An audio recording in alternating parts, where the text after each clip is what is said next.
masaya na malungkot kasi dito sa anak kong to, marami rin talaga ako naging pagkukulang. Chloe, gusto ko rin siyempre makabawi sa'yo. Ang dami kong pagkukulang sa'yo. Grabe.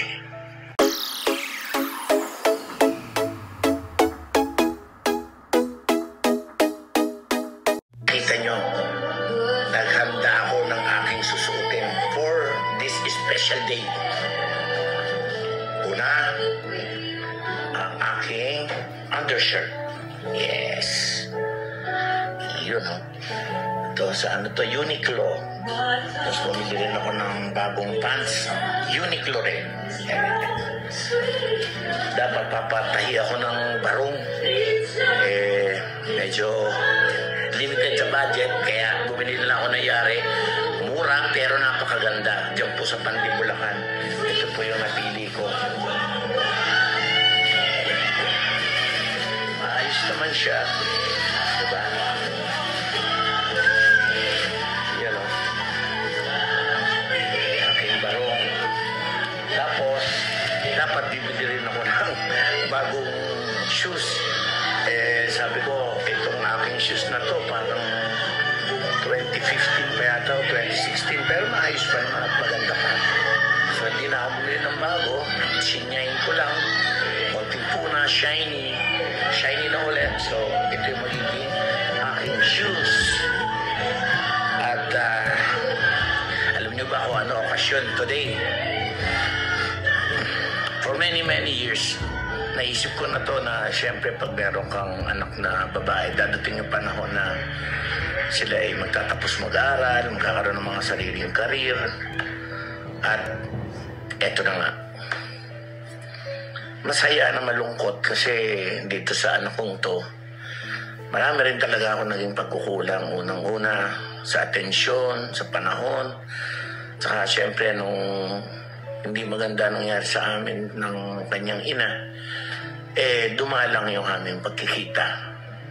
Dumating na nga yung punto na halos hindi na kami nagkikita. Minsan taon bago kami magkita muli. At nitong huling March 18 to be exact, I saw them again after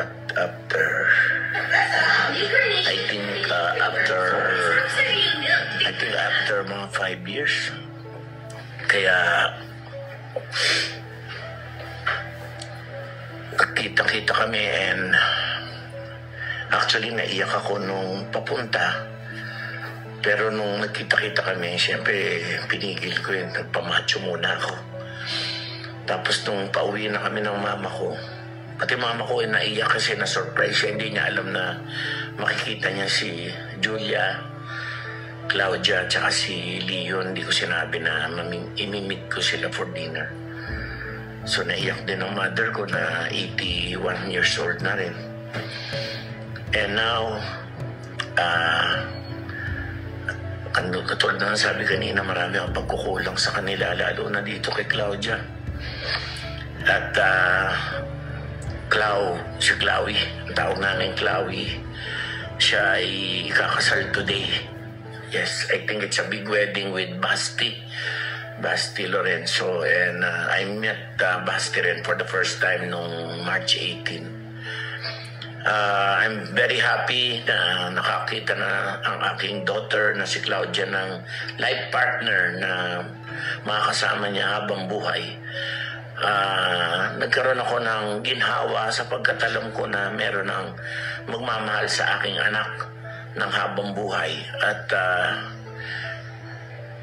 natuwa naman ako dahil na-invite ako sa wedding. And I never expected it kasi I already prepared myself na kung magkakaroon ng mga ganito katulad ng ganito mga okasyon, alam ko na hindi na ako nag-expect na may invite kasi nga hindi ko naman sila nakakausap o nakikita madalas. And siyempre nagkaroon din kami ng mga konting tampuhan itong mga nakaraang panahon. So it was really a big surprise for me na I got invited at yung daughter ko yung ikakasal.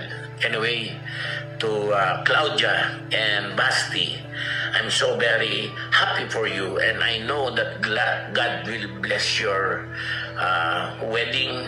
God will bless both of you, and sana magkaroon ako ng apo sa inyo dahil wala pa akong apo sa edad ko. So, ang wish ko, sana mabigyan niyo ako ng apo bago ako pumanaw man lang.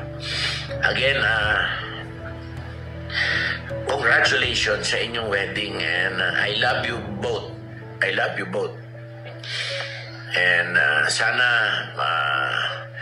magkaroon pa rin tayo ng communication hanggang sa matapos ang wedding or after the wedding. Sana magkaroon pa rin tayo ng continued communication kasi Chloe, gusto ko rin siyempre makabawi sa iyo. Ang dami kong pagkukulang sa iyo. Grabe. I love you. I love you.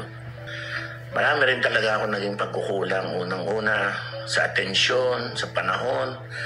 Saka siyempre nung hindi maganda nangyari sa amin ng kanyang ina, dumalang yung aming pagkikita. Dumating na nga yung punto na halos hindi na kami nagkikita. Minsan taon bago kami magkita muli. At nitong huling March 18 to be exact, I saw them again after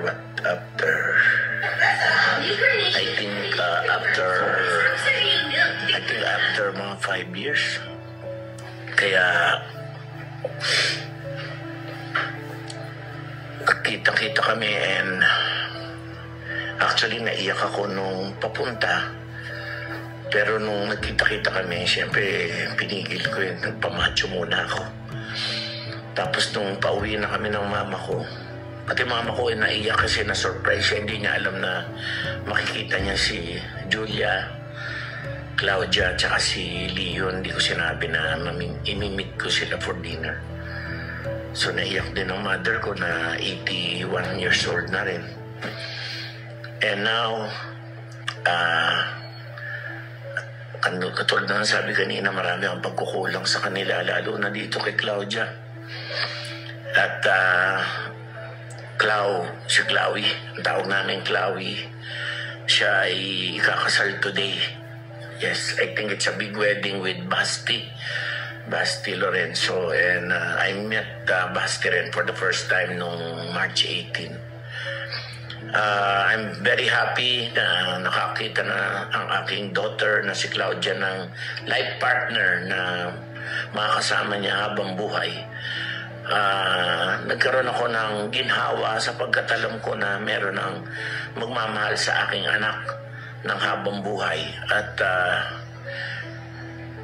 natuwa naman ako dahil na-invite ako sa wedding, and I never expected it kasi I already prepared myself na kung magkakaroon ng mga ganito katulad ng ganito mga okasyon. Alam ko na hindi na ako nag-expect na may invite kasi nga hindi ko naman sila nakakausap o nakikita madalas. And siyempre nagkaroon din kami ng mga konting tampuhan itong mga nakaraang panahon. So it was really a big surprise for me na I got invited at yung daughter ko yung ikakasal. Anyway, to Claudia and Basti, I'm so very happy for you, and I know that God will bless your wedding. God will bless both of you, and sana magkaroon ako ng apo sa inyo dahil wala pa akong apo sa edad ko. So, ang wish ko, sana mabigyan niyo ako ng apo bago ako pumanaw man lang. Again, congratulations sa inyong wedding, and I love you both. I love you both. And sana magkaroon pa rin tayo ng communication hanggang sa matapos ang wedding or after the wedding. Sana magkaroon pa rin tayo ng continued communication kasi Chloe, gusto ko rin siyempre makabawi sa iyo. Ang dami kong pagkukulang sa iyo. Grabe. I love you. I love you.